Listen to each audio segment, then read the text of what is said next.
Good morning, ladies. How are you two this morning? Wonderful. Good morning, Oz. Good morning, everybody. Thank you for joining again. And we've got Courtney. Good morning. Courtney's in the house. Courtney's, how's everybody's Monday starting out? Is it as crazy as mine, or did I just freeze on screen? It's just another manic Monday. Just another manic Monday. I think we're all frozen. We are frozen a little bit, yes. Oh, wow. Well, I'm not quite awake yet because that's how I roll in my mornings. So it's lovely. Oh, my God. We are frozen. What is We going are on? frozen. What? We're This too is much to exciting. handle this Monday morning, Oz. Oh, my God. At least we all look happy. Yeah, I know. think we're all happy. Like, that's not the worst freeze frame we've ever Well, encountered. let me shuffle And I'm feeling it around blessed. again. Okay, Courtney, you're moving. Let's see if we can get you over there. Say hi to everybody, Courtney. Hello, everybody. I'm Courtney Love from Tacoma, Washington. I'm the chair of the Pierce County, Our Revolution Pierce County, and vice chair of Our Revolution Washington Bernie Kratz Coalition. It's a pleasure to be here on this fine Monday morning. Oh, you're so much more than that, though, girl. So much more. Yeah, you go. Well, there's a girl. few I'm on stream things. now. Hi, everybody. It's Rhonda Walker with you this morning. Oz is just gearing up. The rest of things are starting to move back here. So Oh yeah, there we go. We're moving here again. we go. Here we come. Okay, let's Ready? see if we can keep it on going. This is a hell of a way to start off a Monday because, well, I should have known better. I get up this morning. I have this routine. Oh God, it's Monday. I get up. I go in the bathroom. I get my toothbrush out, and all of a sudden I'm looking down. I'm putting shaving cream on my toothbrush instead of toothpaste. I mean, that's a real like wake the F up, Oz. It's that's foretelling for the day. I hope the rest of the day smooths out because that was kind of where I was at. But anyway, did you two have a trouble kick starting it this morning, or is it pretty Yes. much? You did. What was your issue this morning, Courtney? I was attempting to sleep through all my snoozes, but luckily, Rhonda was pre-warned. He wasn't able to mute the snooze button. No. I text and I even called her. Just hello, sunshine. She's like, I have this vision. I have this vision of Bill Murray on Groundhog Day when he starts busting the clock day after day after day. So don't do that to your phone, okay? No. And I'm just glad that Rhonda lives further away than my rage. My morning rage could allow real impact. My son woke me up earlier this morning, so I was more awake than usual as well. But he's actually trying to make the Portland State cheer team. And so he needed me to get up and record him trying to, doing the handstands and things like that. Nice. It was a nice morning for me. So I thought I wanted to spread the love, spread the cheer. No wonder you sounded like you did when you called me. I was like, wow, she really put one on this morning. Is that? I know we have a show to do. We'll stop talking. Oh, I think we're having fun. Let's skip the show and just talk about these happenstances. Portland State, downtown Portland. Is that what you're talking about, Portland? Yeah. He's actually going to be going to community college here at Clark College, but he can actually still cheer. They have a contract with Portland State, and that's what he's been really wanting to do. Wow. So he's going to do that until we can get him into a 4-year. That's awesome. Nice. That's Washington awesome. State, That's awesome. Little trivia there. Monica Lewinsky's stomping grounds up there at Portland State. So if anybody, interesting. Right. Monica I just Lewinsky. want a big shout out to male cheerleaders. Like, you are a treasure, and we really value your participation. You diversify the stunts and the athletic endeavors of the team, because I see them as athletes. When I was in high school, there was drama. Oh, so much, yes. He has to be solid because he's the base. He's the one that's got the muscles and has got to lift them up. And Oh my God. it's very athletic. He went from football to cheer, if that tells you anything. Well, Yeah. that's a step up as far as physical exertion, as far as I'm concerned. That's Fewer concussions in cheer, though still possible. It's a smarter road, I think. True these that. days. True Yeah, that. Yeah, definitely. Well, good morning, everybody. Good morning, Melissa H. Hey, Jilly. Franklin, you got out of bed? God, Franklin, how do you do that? You stay up till 5 and get up at 6? What do you? Can I have a transfusion? Let me see. We got who else do we got in there? We got Schulte, Jilly, Franklin. Where's Rhonda and Courtney? Oh, you're there. I'm just opening up my YouTube feed. Long day. Okay, I guess we should start shoveling. Good morning, divers. Good morning, divers. It's Monday morning, and like I said, Oz is having a terrible start for the day. It hopes to get better. This first little opinion, Ed, by our team here is might be controversial to a degree, but it's there was a letter written to the Medium by Alan Kit Howell. And now I don't follow Alan, but I get these, when I see headlines like "Dear Bernie, you may want to sit down for this," it kind of piques my interest. I'm just going to read a few paragraphs. I'm slowly learning how to read, so bear with me. It says, let's see, let's start with the title. "Dear Bernie, you may want to sit down for this." Uh-oh. "Once you asked us not to listen to you, and you have encouraged us to organize strikes and protests. You also have said that you really, really want to defeat Donald Trump. Well, you may want us to sit down. You may want to sit down for this one. We are not going to vote for Joe Biden in November. We are just not, and we have our reasons. So look, you want us to learn how to make our own demands. You want us to think for ourselves. You want us to look out for each other. You've told us so countless times. This is what we are demanding." And I lost my spot. Where's it go? It just jumped on me. "This is what we are demanding. We are not asking you to break your word and run as a third party, no. And ultimately, we are not asking you to do anything you haven't asked us to do, but we are asking you to leave your comfort zone. We cannot, in good conscience, vote for Joe Biden. Therefore, we are demanding, just like you taught us, because of the recent order by the federal judge to reinstate the New York State primary contest, that you must unsuspend your campaign and continue to seek the Democratic nomination. You have asked us to do a lot, yes, for our own sake, not for yours. So we're asking you to do something huge for all of us." Now, ladies, your opinion on this and mine may differ from yours, but how do you feel about this? Well, the thing is there are many voices that's coming through this article out there. We have been wanting him to unsuspend since the day he's suspended. And each day that goes by, it's more apparent on why.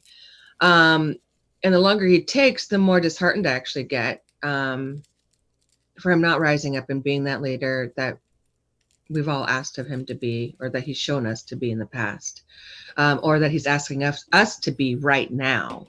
Right? We're supposed to be able to stand up against the establishment. So, Bernie, yes, please stand up against the establishment. We're here to support that. That's my opinion. Courtney? But I'm not going to waste all my time begging him because we got a lot of work to do. But it'd be very much respected on this from this political activist. Courtney? Muted. There you go. That's all right. That's what happens when I'm being a responsible partner. Oh.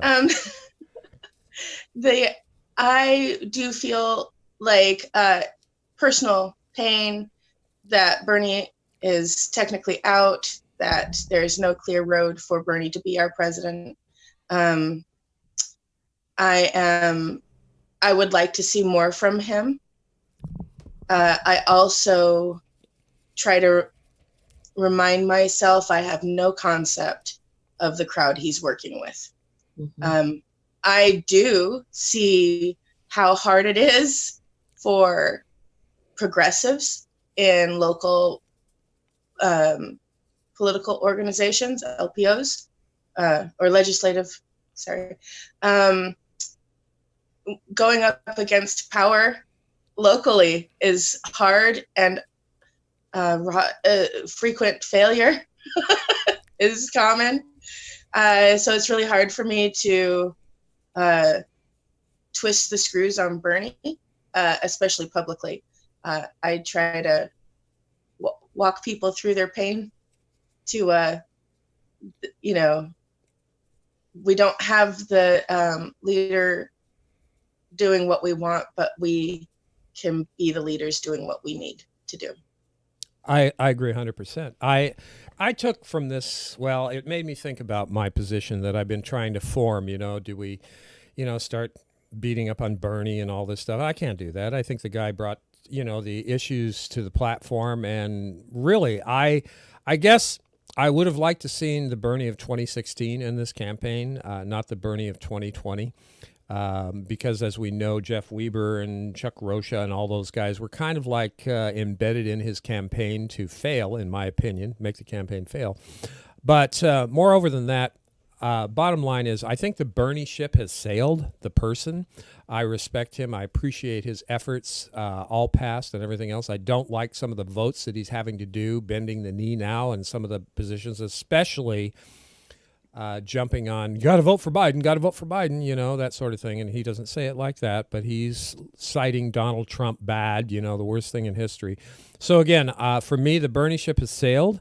I love what Jane and Bernie have done over their careers for the public in general, but no more. We cannot keep hanging our hats on individuals, in my opinion. We have to be, like Courtney says, we got to be the leaders. We've got to be the forefront on the issues, putting this out there, and I'm confident that everybody gets what I'm saying. I'm not trashing Bernie, but I've moved on from Bernie per se, since he is effectively working for the establishment, the DNC, and Joe Biden. Quick shout out, Osama.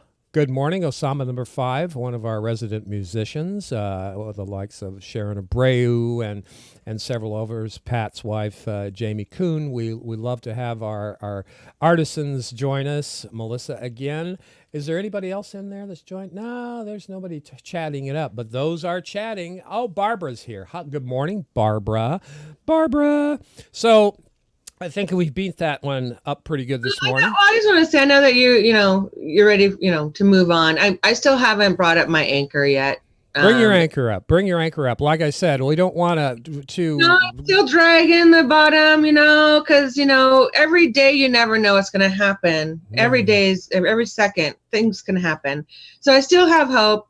The fat lady hasn't sang. And I don't plan on singing for a while. No, neither am I. No, I agree, and I do hope they replace Biden with somebody else at convention. I'm nervous of that too. I'm nervous and hopeful of that. It would be a missed opportunity. Like, Biden can't stay. He won't win, but who they pick, I'm not going to be happy with. And it reminds me of, our ability to fight back is impeded by COVID. And therefore, any of the mass actions that we could have in response to Bernie's eventual screwing, as it was pre-COVID, now during the time of COVID, the power lies in the working class, and that can't be wielded just for electoral gain. It has to be wielded by the working class with support of electoral. So looking to you, Labor, to lead the way. The revolution isn't electoral. Yeah, absolutely, 150%. I'm not going to be happy with whoever they place in there other than Bernie. That's never going to happen. So I just, Klobuchar, really, Harris, Cuomo, ick. But Biden, for sure, triple ick. Triple ick. And for all the... For shout outs real quick, say hi. We've got a few more joining us real quick before we go to the next one. Oh, Mariana from Our Revolution, Coastal Washington, Yay! for LD19. Mariana. Go for Marianne. Mariana. I get to. She's in my district. And she's saying hi to Shanda. So is Shanda here?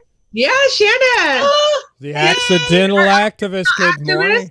Hi, Shanda. Oh, yeah. Okay. Sorry, I'm still waking up. No, I'm missing a lot today. I don't know. I must have got the shaving cream in my eyes as well as my toothbrush. So I'm missing quite a few here. Anyway, yeah, good morning, Shanda. Good morning, Mariana. And, I just a quick boost on Mariana. I mean, she had a debate with what's the guy's name? Bryson. Last week, and she basically dismantled him, another neoliberal tool who is supposedly representing a labor organization, not a union. It's labor organization talking points. And again, I will say to both of you ladies, I think you agree, when people start using accessible and affordable when they're talking about health care, they're done. That's not health care. That's medical insurance profiteering. So Mariana, she is Medicare for all, whole Washington all the way. That's who I'm voting for. End of story. These posers that talk about affordable and accessible and we've got to be pragmatic, they can just fly that broom right into hell with me when they're ready. So I'm done. I'm absolutely done. So Mariana for the 19th Congressional District, she's running against Jim Walsh. Is that right? Is that the 19th CD? Jim Walsh is the incumbent. Or LD. Republican. Yeah, he's the incumbent. And he's a ultra right-wing turd. Is that correct? Ultra right-wing turd, yes. Okay. Just want to be fair. No offense to turds. Ultra. Yeah. No offense to turds. Speaking of ultra right-wing turds, did you see that Matt Shea didn't file to run for office? Oops. So what did he forget or what's the story on that? No, I don't think There's another incumbent that didn't run for their office but ran for a PCO or something. I forgot. Oh my God! So and who's yeah. So again, on local politics to Washington State, because our local is your local. If it's happening here, it's happening where you're at. Everybody in the group, and I'm sure that you have horror stories of what's happening, which leads me into the next topic that we were discussing in the green room and over the weekend. Courtney, can you set us up on that about how these legislative districts and CD districts are supporting or trying to switch up things so they can endorse prior to the primary on the issues? Well, for some of these, it's actually worked out to hypothetically more beneficial for upstart candidates because we're not meeting in person and just a number of things have shifted. A lot of districts are now offering endorsements via Zoom, so voting online is new. There's quick modifications to rules, and but a number of LPOs, legislative party organizations, and county organizations are creating a get endorsed before the voters pamphlet deadline is due, so that you can have endorsements in there. So hypothetically, this opens the door to our candidates, the ones that might be challenging establishment Dems. So, and in some cases, we might even have the votes to at least get a dual endorsement, if not a sole endorsement of our upstarts. Oh, heaven forbid. Oh my God. Yeah. So, but still participating in these groups and watching them just bend. A recent story, some of these stories are firsthand experience. Some of them are collected stories. No names, no identifying numbers. But, one LPO, Legislative Party Organization, has rules about, not endorsing anybody who doesn't support Medicare for all.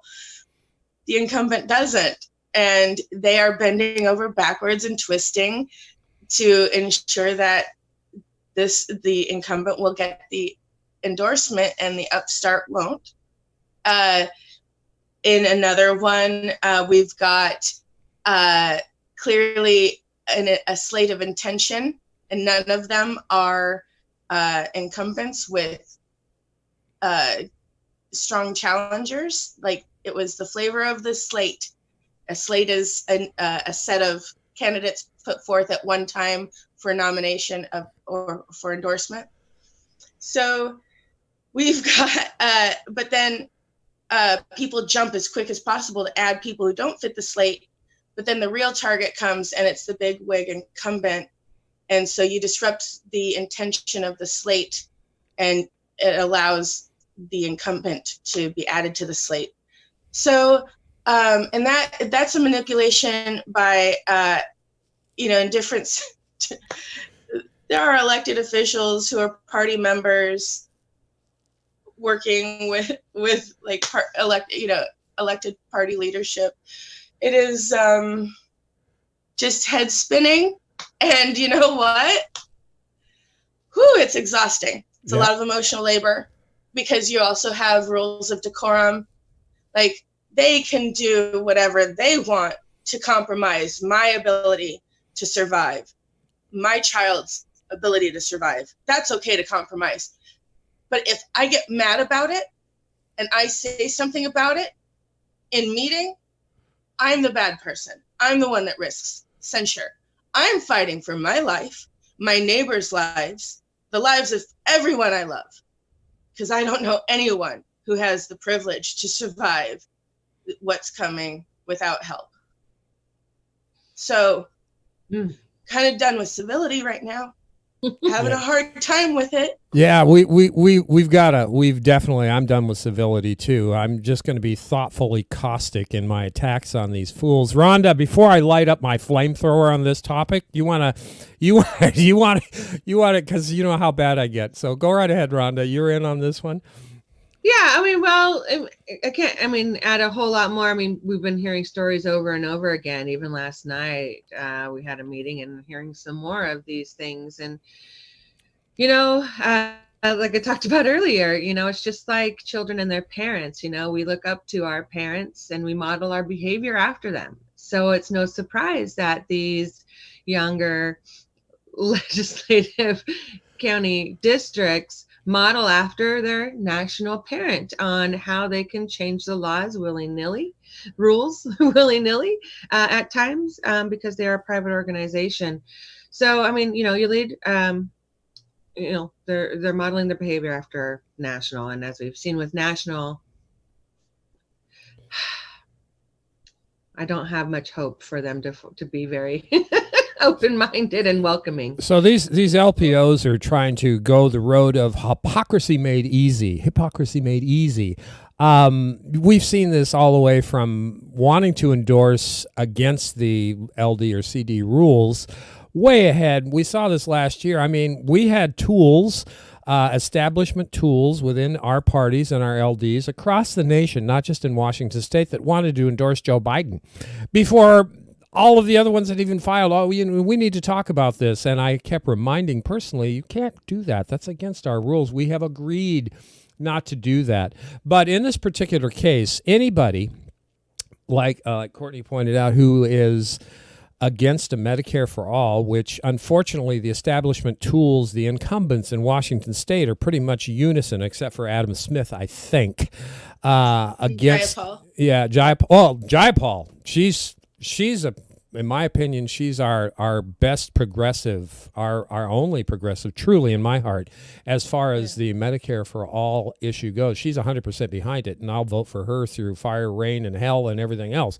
But these incumbents who are basically, I will say, let me see, Rick Larson, this is a fact. Rick Larson, he has donated thousands and thousands and thousands and thousands and thousands of dollars to the state party over his career. This is just an example of what's going on. He's taken money from these medical insurance organizations, Big Pharma and everything else, and Coke money for that matter. So Rick Larson, he's one. And same with Del Benny, same with Kilmer. I mean, they're all sucking at the trough. So how can we expect them to support a Medicare for all? Well, they're supposed to represent the people, not the donor class.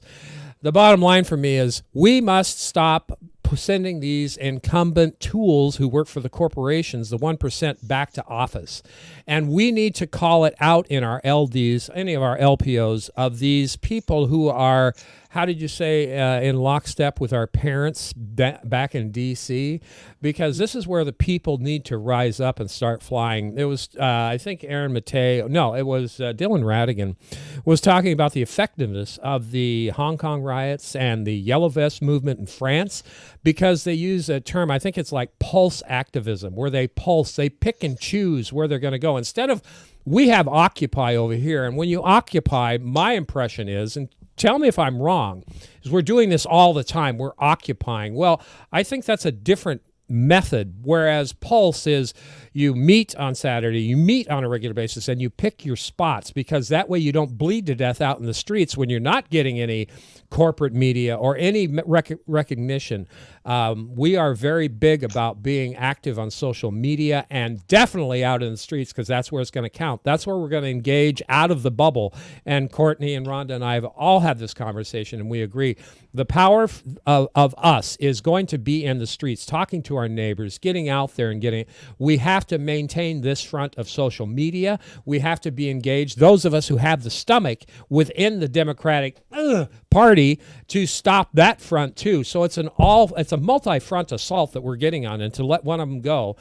That's it. Lastly, Medicare for All is my litmus test. It is my purity test. You can all go to hell if you're not going to support Medicare for All, because that's what's killing us. That's what's bankrupting us. We have 43 million people ready to lose their health care, health insurance, health, employer-based health in the middle of a damn pandemic. Are you effing kidding me? So wake up, everybody. That's the end of Oz's soapbox for today. I hope I covered everything, ladies. Did I get think you got it, Oz. I think you did. Yeah, I just wanted to like cheer and like, yeah, and so, but the Pulse surge protest strategy. And I also like, because when you occupy, you, but you don't shut down. Like, then you're just camping. Like, there has to be disruption to commerce. We have to shut it down. Yeah, we have to disrupt. We have to. And we'll keep talking about this. You're absolutely right, Courtney. We're all on base. And we're not preaching to the choir as much as we're supporting what we all have talked about from time to time. And mind you, we're never going to all agree on everything, but Jesus Christ, we know what's killing us. The planet's dying. Fossil fuels, pharmaceuticals, Raytheon's bombing the shit out of the planet. Gaia is dying, everybody. So let's do something about it instead of sitting around and being armchair quarterbacks all day long, because that's easy for me. That's my job. You guys.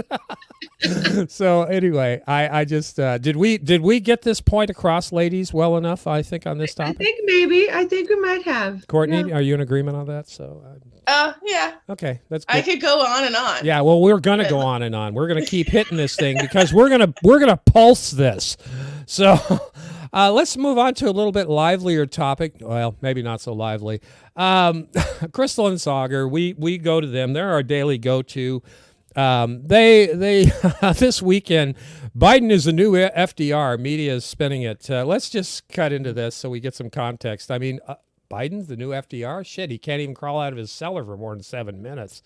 Monday, we have an amazing show for everybody today. What do we have, Crystal? Indeed, we do. We've got a great friend of the show, Zed Jelani, on this morning. He's going to be talking about Stacey Abrams. She got some glowing coverage in the Times and the Post, talking about how she's a different sort of politician. We're going to dig into that and her VP chances. We also have Jeffrey Stein, a terrific Washington Post reporter who's been all over the economic response and the failures thereof. We'll talk to him about the latest there. But first, a big story in the New York Times caught our eye about Joe Biden. Another one of these, like, Biden's going to be FDR, we promise type of stories. Well, it was very funny because there's an admission in the subhead of the headline. Let's put up the tear sheet of it there. It says, seeking big Democratic ideas make everything better. But you can see there, they even admit by the end of the primary season, the party had all but settled on conventional center-left agenda, but the pandemic is forcing the Biden campaign and other leaders to redraw plans for 2021. Now, there's no actual specifics as to exactly what those plans look like, and actually, within the story, they say Biden will maintain his rejection of much of the Bernie Sanders platform. And so there's going to be some amalgam of what we saw. And look, I mean, the truth is with these things, is you're going to see, I think, exactly what we did with the Pelosi bill, where they're going to have $3 trillion. So they're going to be like, look, we have a huge Look at all this money. It's crazy. We have this crazy thing, the largest spending bill in history. And you go down and you dig into the specifics of the actual program. And you're like, oh, it's like $50 million to this, the GAO to study whatever. And you're like, Oh, I don't know, like maybe give people money. Like, Right. is that, I mean, it's the priorities of the spending itself is where it's going to be the biggest problem. So look, it does not mean you're FDR because you want to spend a whole lot of money. Like I didn't know I ever had to say that. Well, but I just wonder how many of these pieces reporters are going to write before they actually are like, okay, you're saying you're going to have this big, like, transformational, revolutionary program. Where is it? And that's the thing is that's how you know that they're lying, because you have a chance right now to do this. This is the time right now when we are in the midst of this thing. You don't have to wait. Yeah, I mean, what? Go, ladies. Go. FDR and Biden was in the same like context, like at all. I'm just Courtney, what do you think of that? You're muted. muted. Stop it. It's all right. Start a trend. At least we're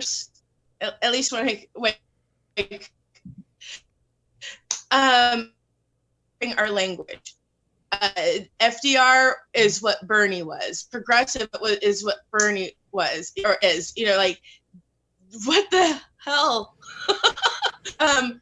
Just because you use our words doesn't make it true and doesn't convince us. We don't, some of us read labels. More and more of us are reading labels, like ingredients. Country of origin. You think we're not looking at our politicians? We read your labels. Oh my gosh, you just gave me a great idea what we need to do. Go for it. Go for it. Label our candidates. We need to make labels. Ingredient labels. Lists. We said it.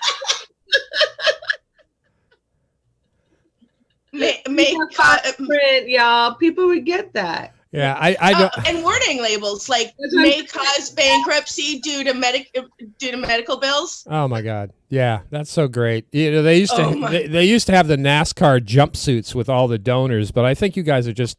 I believe in those too, but I'm notch. loving this, Courtney. Yeah. So any of y'all that know how to, do the graphics pieces, get at you, girls. Yeah, I don't think we can shake, rattle, and roll this much. I mean, FDR, Biden. I mean, it's ridiculous. It's ridiculous. Yeah, all I see is Biden with an ice cream cone and Nancy with her ice cream pop out of her freezer. I mean, for God's sake, FDR, are you effing kidding me? Once again, sorry about the swearing. Is effing count as swearing? FDR. Biden is not an FDR. That's a general announcement. PSA, Biden is not the new FDR. Anyone who want to agree with that? Anybody in the audience? Shanda? Amber, good morning, Amber. I see you got up. Yeah. Melissa? If anybody agrees with that statement in our audience, you may be watching the wrong show. You are watching the wrong show. But we welcome you because we will find things we have in common. Oh, yeah, absolutely. We don't want to run anybody off because we might disagree with your view. Oh, my God. Whoever says the ice cream pipeline. Yeah. Yeah. What flavor is that? Vomit? Okay. We've got, moving right along, we've got a big show. We are not going to be at 30 minutes today because we've already passed that. I'm thinking more like 60. So sorry. This is what happens when you invite Courtney on a Monday morning. Oh, hey, let's just our room at 11 if we go over. Yeah. We'll meet everybody out in the hall. Crystal and Sagar, once again, this might touch a nerve with a few of people who still hold Barack Obama in such esteem, but I just want esteem, not steam. Obama's empty speech ignores his own failure. I just want to cut this real quick. Take a look at this, and then I'm going to take off on it just a hair. I'm sure you saw we were bombarded with the news. Former President Obama, he's given a commencement speech, which was carried live by all these networks, and she had a little pointed criticism at Trump by name. I'm just kidding. He did one of those weird, like, well, very some vague, people are acting like children, and you can't act that way. Let's take a listen. More than anything, this pandemic has finally torn back the curtain on the idea that so many of the folks in charge know what they're doing. A lot of them aren't even pretending to be in charge. If the world's going to get better, it's going to be up to you. With everything suddenly feeling like it's up for grabs, this is your time to seize the initiative. Oh, that's just... That was inspiring. Oh my God. Now who was he talking to? Huh?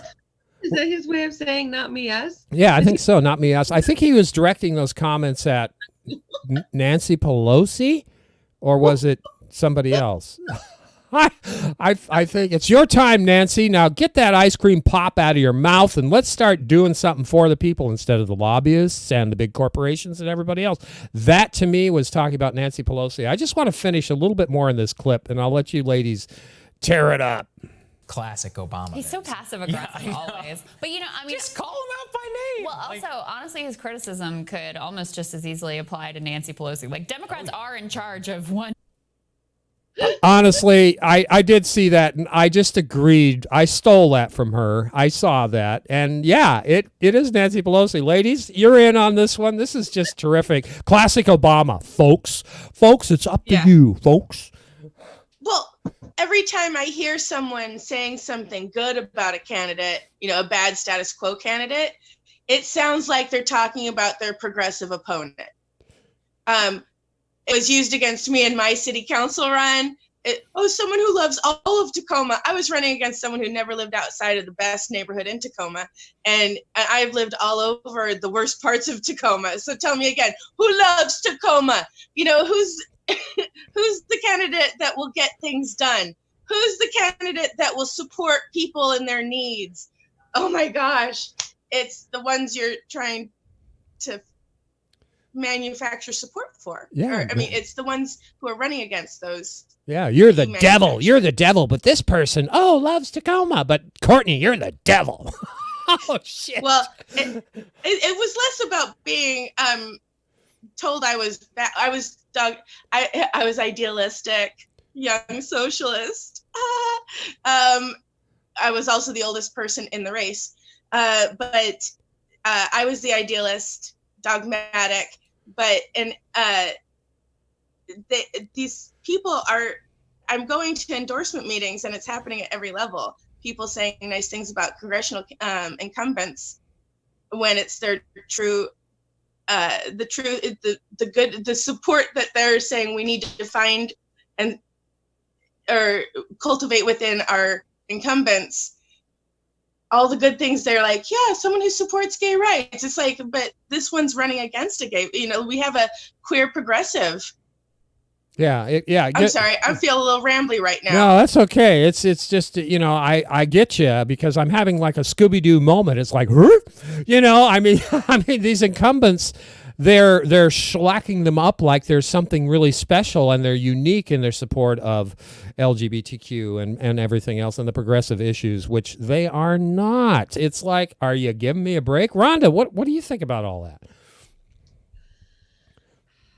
Well, I was happy. I'm happy to say my son was able to submit his photo to be a part of this online 2020 deal.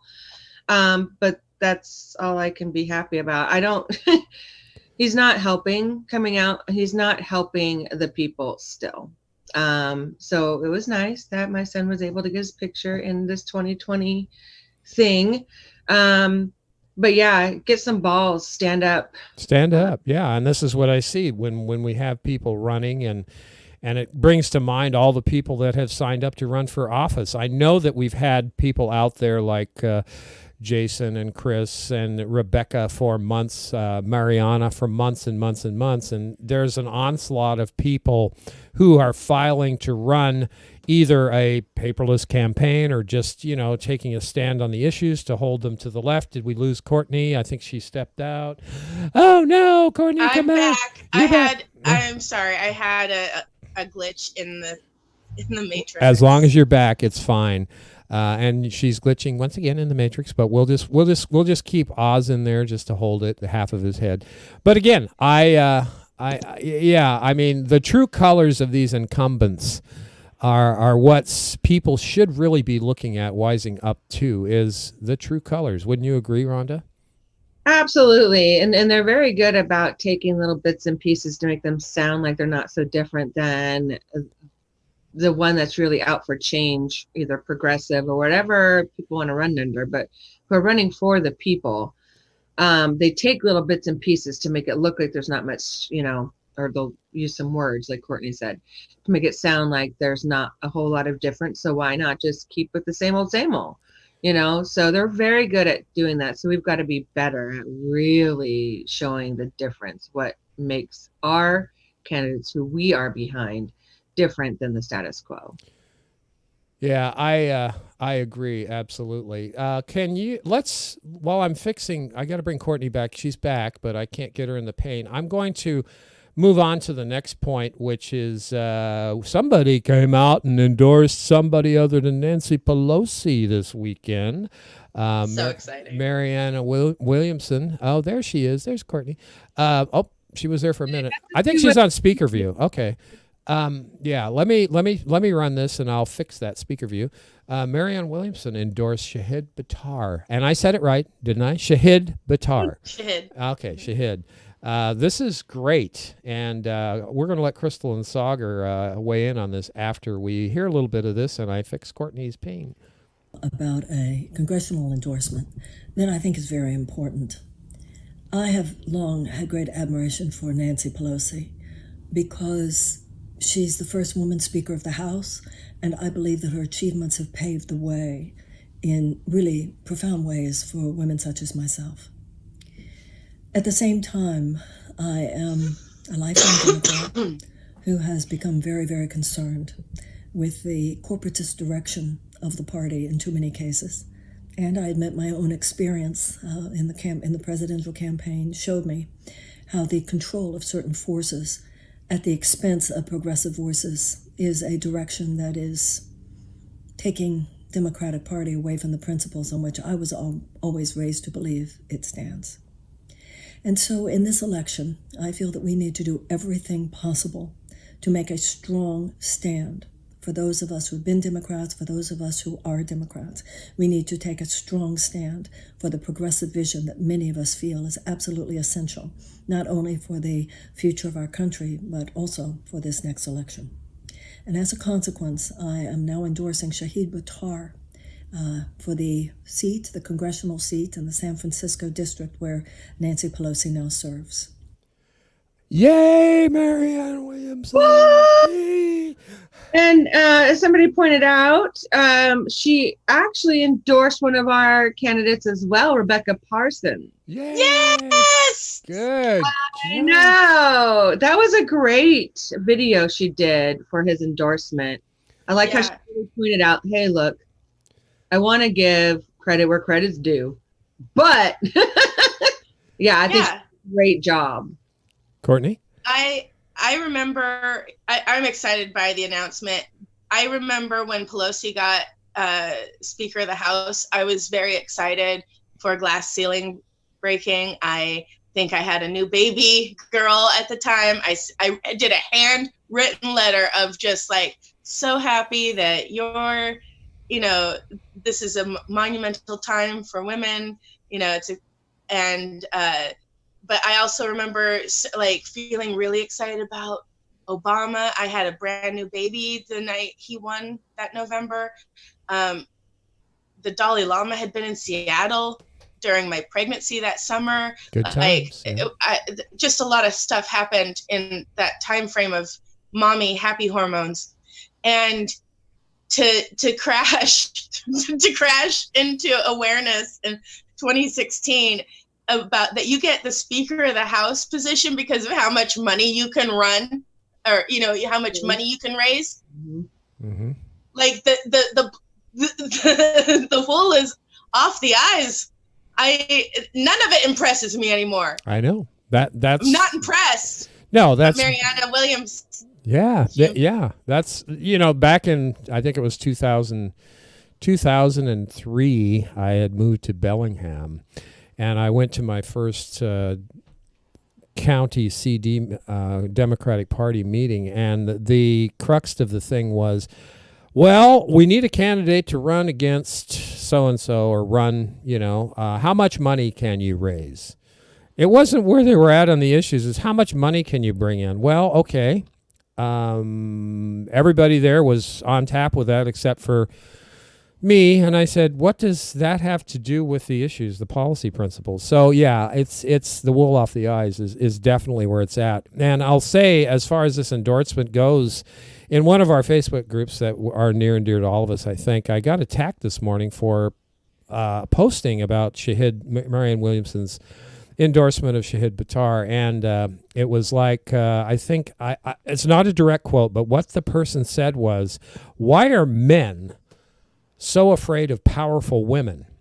And it was under the endorsement of Shahid Buttar against Nancy Pelosi, and it's like I'm having a tilt moment there. I felt like a pachinko machine going ding, ding, ding, ding. Where are you coming from with that? Can you gals explain to me what I was misinterpreting that as? First off, that person has no idea, one, who you are. Oz has always been very, very supportive of women, not only candidates, but women in the movement around him. And I will go to my grave defending that. And for two, that person has the wool over their eyes. They're just looking for anything to try to be divisive. They don't understand, coming into some of our groups, that we are all about policy and issues. And we don't care what's between somebody's legs. So they just need to wake up. Well, that's how I took it. Courtney,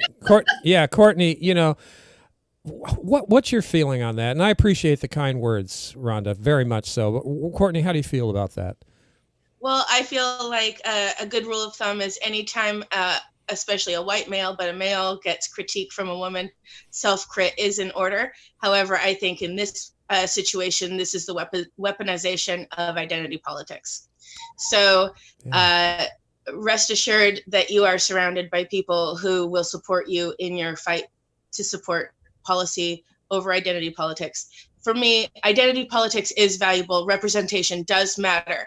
But the only time I can allow it to be the deciding factor is when policy is equal. So if you, like me, are a minority of some kind, gender minority, a cultural minority, then it's important that we have the best policies so that we can outshine white men with good policies. So like Bernie, I wasn't going to be swayed from Bernie just because he's a white man, because he's got the best policy. If you want to sway me from a white man, you have better policy than that white man.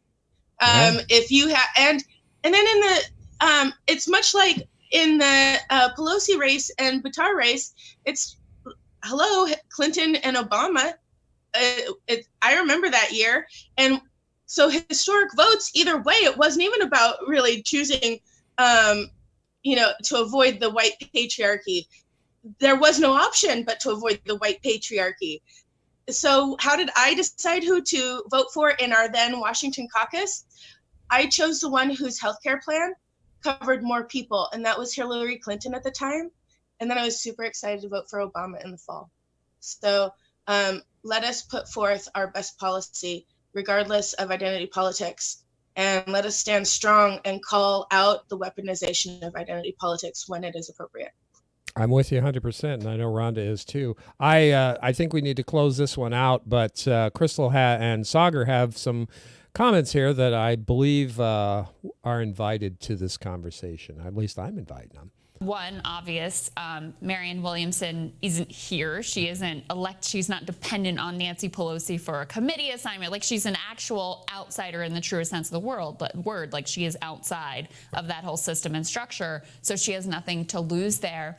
I don't know if I would say that the more leftists in Congress hate Nancy Pelosi. I would say they disagree with her ideologically, but it's that whole human-to-human dynamic where she's very savvy about cultivating relationships and bringing people in. I mean, that is part of the secret to her power and how she is able to do basically whatever she wants within the caucus, which was on full display last week when you finally had progressives kind of stand up and say, oh, we're not happy about what's going on here. Will you hold the vote? Let's wait a week. She was like, no, we're not waiting a week. No, I'm I'm not giving you what you want. And yes, you are all, except for one, going to end up voting for it anyway.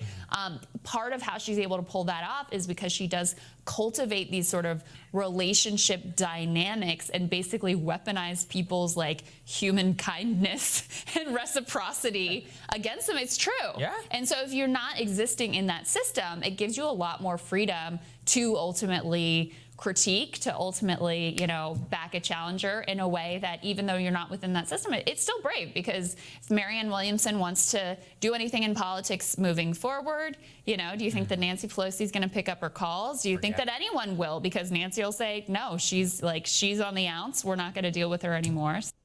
And that's how they work. That's how they work. Again, So yeah, nothing different. She knew exactly what she was getting into when she came out exactly for Shahid, and that's why it makes it even that much better. Yeah. People are coming out against that establishment, and so we have, I think, some of us, if not all of us, have said before on many of our social media platforms, this is one of the most important races in the country, because it is Nancy Pelosi who basically owns, the House, the Democratic Party, and if anybody doesn't jump through her hoop or sit, stay, roll over for her, she's going to blackball them for the rest of their career. That's just how it works. And I'm looking for real leadership, not that threatening type. Courtney, your last word on this? Oh, I have 17. I'm very excited about organizing the left across the nation and targeting races like and supporting targeted races like Shahid. I'd like to target the leadership and knock them out in a targeted fashion. It's good to, Rebecca Parson was mentioned earlier, and she's running against Derek Kilmer, the 11th most conservative. And I don't know his ranking of power, but we do have Adam Smith, who's like, he was 5 when Crowley was in position. So now is he 4? But it's, there's local fights, and then there's like the big picture US fight. And I think one tactic we might consider is, targeting out the worst offenders first. Absolutely. Because when we have Bernie running, it's like in 2016, it was one candidate. And then in 2018 and now it's like we're just all over the place. Mm-hmm. Yeah, we are. We are definitely. And again, as much as we are going to support in any way we can our candidates in our districts in Washington State, give Shahid Buttar some love, because if we can do a Crowley on Pelosi, which Shahid is absolutely more qualified for the people, in my opinion, than Nancy Pelosi could ever dream of. This is who we really want to get behind, and everybody at Uphill Media is doing their part for Shahid Buttar, the West Coast Wall, and getting Nancy Pelosi out of there, because she has been just horrible as far as everything on these bills, the first one and the HEROES Act, this thing that they're working on now. So I just want to give Al Walsky, Rhonda, Courtney, Al Walsky has donated again to our show. Thank you, Al. And again, we really appreciate that from everybody at Uphill Media. Major appreciation. Yeah, we really do. And it's just not lip service. All of you who are participating and giving us likes and numbers, whatever you give is much appreciated. And the financial, of course, we can use a buck here, $10 there, $5 there, $2 there. Very helpful. We're ringing the bell. One thing that everybody can do to help us and other shows like The Accidental Activist, and we're trying to resurrect the We the Peoples, right, Rhonda? Yeah, we're going to try and do that. We were talking about that this weekend and this morning. We need you to go over to Rockfin and just sign up for free. we are really looming large over there, but we're not bringing it in fast enough. We're growing a few followers every day, but Rockfin is an alternate platform to the the tubes and the Facebooks. We want to get our message, get you out there on Rockfin and other platforms that come forward. That being said, we're getting along on time. We have one last story, and we hope it's kind of informative. Whether it's uplifting or not, I don't know. Tara Reade, once again, I believe women. I will believe women till the day I die over these damn powerful, privileged men. I don't care, like both of you have said today, it's not about what you have, optically. It's what's in your soul and your heart, how you carry yourself in life. But let's start this off just a little bit here. Tara Reade, the Hill, they're talking about the Tara Reade thing. All right, Crystal, what's on your radar? Well, while Joe Biden is publicly insisting that women deserve to be heard and declining to attack Tara Reade personally, news signs appeared on Friday that behind the scenes, the Biden camp is using every dirty tactic in the book in order to smear her and, of course, to glorify Joe. Media, of course, happy to assist them in their dirty deeds. Let me explain. On Friday, 2 separate articles appeared, one on PBS, the other in Politico, that ostensibly dealt with the backgrounds of both Biden and Reade. Just 2 heavily pro-Biden pieces that fit together hand in glove that happen to drop on the same day. Nothing to see here. The first was titled, "What 74 Former Biden Staffers Think About Tara Reade's Allegations." Now, you might think by the headline that this was a real piece of journalism. The first paragraph, however, gives away the game immediately. Over his decades-long career in the Senate, former Vice President Joe Biden was known as a demanding but fair and family-oriented boss, devoted to his home life in Delaware and committed to gender equality in his office. This is no reported out neutral piece. It's a hagiography coon press release. Let me let you in on how exactly this works. It's not that PBS didn't actually call these folks. I'm sure that they did, and they probably asked them real questions as well. But without the Biden camp having given blanket dispensation to talk to the press, do you think these folks really would have spoken to a news outlet? Who do you think is more likely to pick up a press call right now? Someone who wants to take the opportunity to kiss the potential next president's butt, or someone with a more negative experience to share? I think it's the butt kissers. What do you guys think? Oh, shit. Yeah, I concur, Oz. Rhonda, you're laughing. You're laughing, Rhonda. Are you there? Yeah, I'm just gonna let it be. I just can't.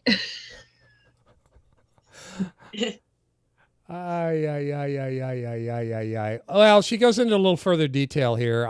Let's let her finish out, and then we'll head on out for today. But Tara Reade, I mean, my God, she.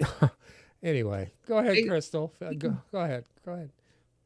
When I read that Politico piece in particular, calling her landlords, look, it may be a little more diplomatic, may not be quite as crass as James Carville's comments about dragging a $100 bill through a trailer park, but it's exactly the same vein, same tactic. It's the same class dynamic. You're exactly right. I mean, that's why every time they talked to Ford, it was Dr. Ford and all this. It was like, oh, our house has 2 doors and all this other stuff. I mean, this stuff was paired. And you know what? I actually have zero problem with calling people, assessing credibility. No, all good. But again, they didn't do the same thing with Dr. Ford, Christine Blasey Ford, and all the things that she said that were true, that happened not to be true. If you talked about that, you were a conspiracy theorist. And the same thing on here, which is, I know exactly how this game works, and you do too. You think 75 people get on the phone without being provided a list or a reporter with their exact phone numbers and be like, here you go. An explicit permission, participate in this. Yes, we'll remember if you do. I have spoken with some of the people who report on this story and their dealings with the Biden campaign, and they give them lists of people. Say, go ahead and call this person, call that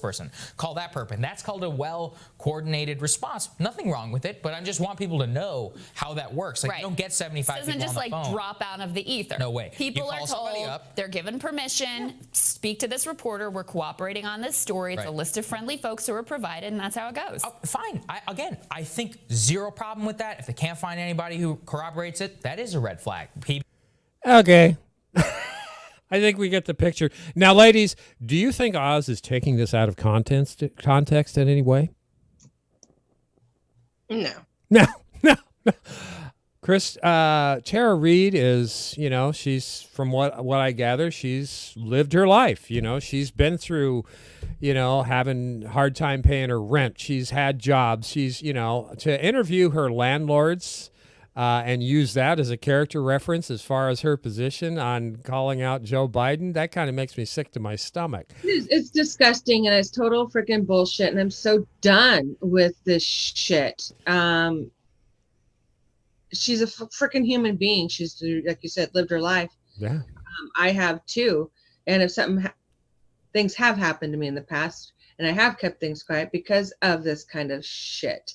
To go to a landlord, I mean, for real? Yeah, for where real. You've got another power dynamic in place where, no. Yeah. That's total bullshit. I am pissed off.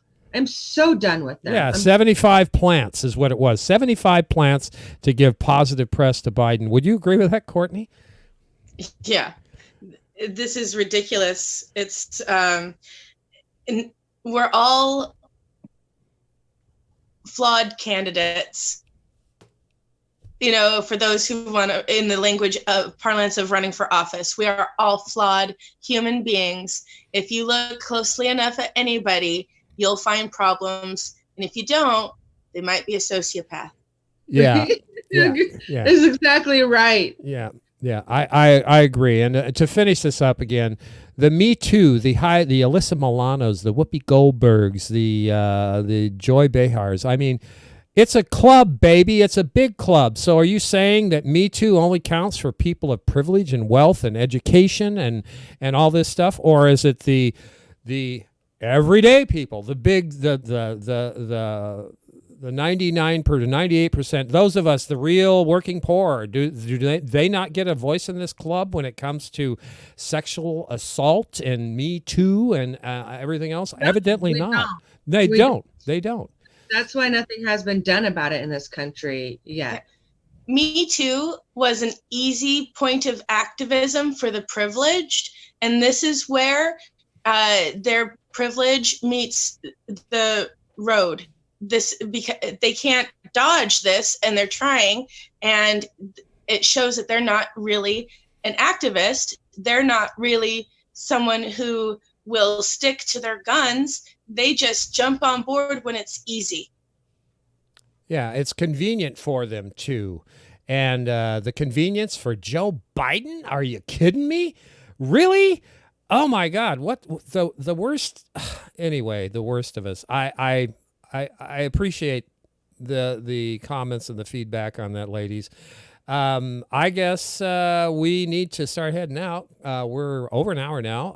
Apologies to everybody, but the conversation has been terrific. Courtney, thank you so much for coming on this morning. We're going to, our format, as you know, is to go out with a movie, and bad on me, but we're probably going to get a commercial here for a few seconds. Let me see. It is Good Girls. This is a television series by NBC. Andy Lack is no longer in charge down there, thank God.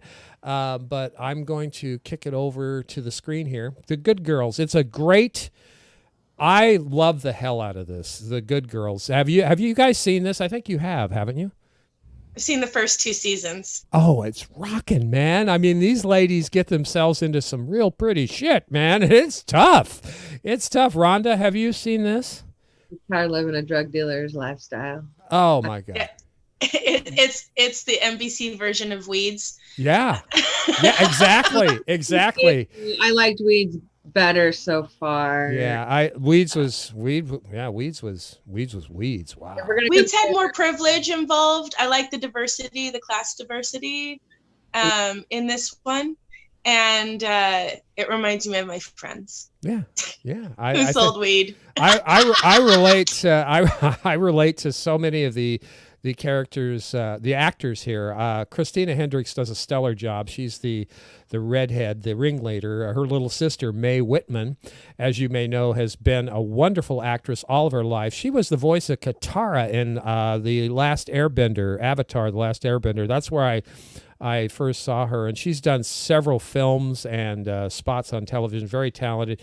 I have to say, my favorite of the three, though, is Retta, the black lady in there. She's got that family thing going on with her daughter who needed the kidney transplant. They didn't have any damn money, so they were pushed to the limit. It's kind of like Breaking Bad. I mean, you have to take care of your family no matter what. I see it more as a Breaking Bad show than a week. I mean, just a Breaking Bad. You're right. Yeah. It is. I just had it's the whole mom part. So it made me think of Weeds. No, it is, and please, they're on season 3. I think they finished it up before all the pandemic shut everything down. I hope they come back. I think they are. This has been the sleeper from when it started back in 2018, I think. And it's really surprised a lot of the critics love it and the fans love it. It's got a 7.9 on IMDb, and IMDb is kind of stingy with their ratings, but it's got a 7.9. So good girls. Good job, good girls. Let's see if we can get past this ad. Love this show. And come on, guys, what is this? Well, and someday we'll have a conversation about referring to adult women as girls. Yeah. This situation is appropriate. Yeah, it is. And this is loading the ad. Come on, I want to see this. Please go. Come on. Anyway, let's keep talking about it here. Good Girls is back. More about calling adult women girls. What are we supposed to do? There she is. There she barely scraping by. We have families. We have children. I did something. Go big or go home, right? I get hives every time you say that. So cute. I was gonna tie-dye mine. Head down, now count. How high? I don't know, 1 million. That's impossible. List all the Phil Collins songs. Susu Studio.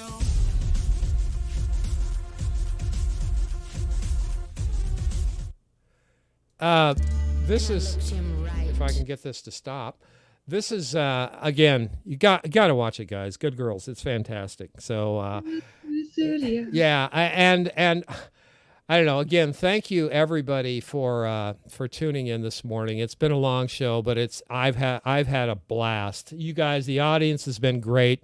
As usual, talking it up in here. We are an evolving show. We're showing how to or how not to make a live stream show on social media, and I couldn't do it without Rhonda and Courtney and Amber and Shanda. And we have Shanda's coming up this week with the Accidental Activist Thursday night. It will be her 3rd show. Tonight we have Monday Madness with the Natural Progressive. Check her out, Christine, wonderful. And then Wednesday we have the Dames of Doom, the Natural Progressive. I did want to point out a couple of shows that we're doing on the Dive this week. We are going to have a kind of a little tribute thing to the Dames of Doom on Wednesday. I have invited Christine Lund to the Dive Wednesday morning. Haven't heard back from her yet, but we're going to talk about the Dames of Doom, and we're calling it Women's Wednesday to get that going, so that should be fun. Now, remember, everybody, this Friday we're going to have the big hour-long show, and it's going to be, the theme is the Blues Brothers, and that we're going to have some fun. So dress up, be ready, have some fun, have some song. Just let's do it, guys. Anyway, we're going to go out. Thanks again, Rhonda, Courtney. We're going to go out with, this one was suggested, turned in by Shanda. True Colors, in honor of our incumbents. No, not so much. Their true colors are not it. This is a beautiful song, this little gal. Sorcha Fahy music. She has some pipes on her. So here we go. Goodbye, everybody. Thank you so much. Long show today. Everybody, thank you. Bye. Thank you. Bye, Courtney. Bye, Amber. Bye, Rhonda.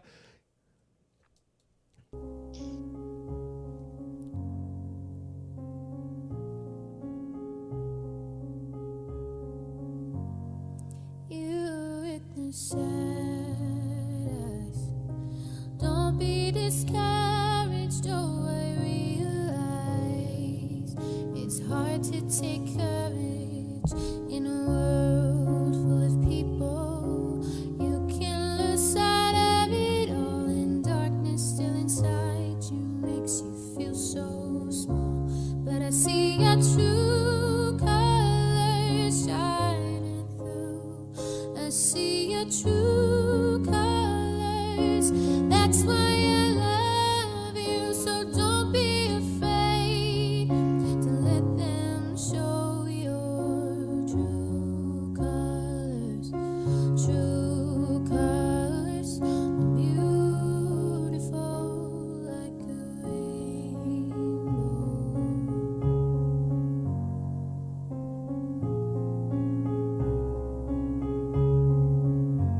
Show me a smile then.